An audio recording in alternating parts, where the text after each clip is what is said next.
Quinnen was an absolute monster last year. That's why you're in the big contract. He says he thinks he can get better. I mean, do you see that? Do you see an avenue for him to be better than he was a year ago? Yeah, I think he can get better because simply his teammates around him are going to get better. And simply he may be playing with a lead and have an opportunity to go eat and hunt. Now, it's going to be on Ulbrich to make sure that he takes the bullseye off of him, moving him, being creative. I like sometimes playing him at the nose, snap hand, or centers because he should win that every time. But if the player next to him at D tackle isn't a guy that they respect, and they're just going to slide and turn protection. Willie know what I'm talking about.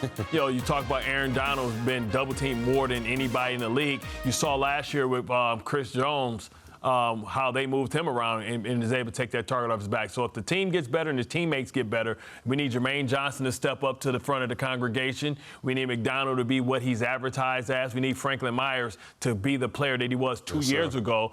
All hands on deck, and then we all eat. And we all get paid that cheese on the taco. I think he's going to get to the point where now that you get the bag, more is dependent on you to make plays that you have to make, solely because of your contract, right? And there, you talk about a guy who, one, has to do 3-3, stay healthy, play the whole season, remain healthy, and remain dominant through the season. And on top of that, be as advertised, demand the double teams, win the one-on-ones, and be a force in the run game. And on top of that, bottom line, somebody has to be the bully. There's no bullies on this defense. That's the only thing that pisses me off. Bart played on a historic defense. I played suburban dudes, man. We ain't got no goo goblins. We need some flat-out bullies.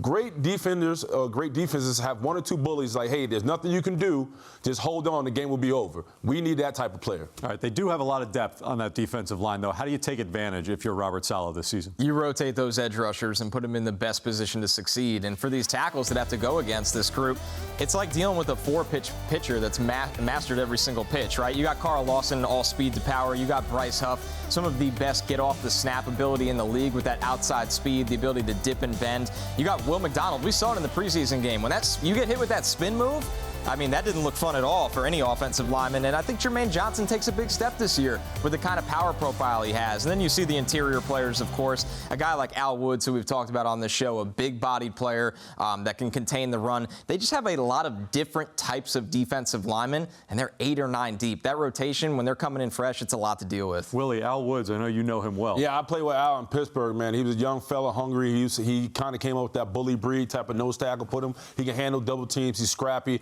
and he's not afraid to kind of get down and dirty in the trenches. I think he's a great addition for the Jets. If you can play for Pittsburgh, you get dubbed sir.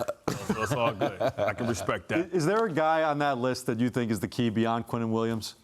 I mean, I think it's got to be Franklin Myers because you talk about that interior pressure is going to allow these outside guys to eat. So he's going to have to be somebody that's going to cause havoc over these guards and knowing that these tackles got to kick out wide. It's going to give him two-way goals. And he's got to be able to be a beast, man. You got that bag a couple years ago. It's time for you to go ahead and live up.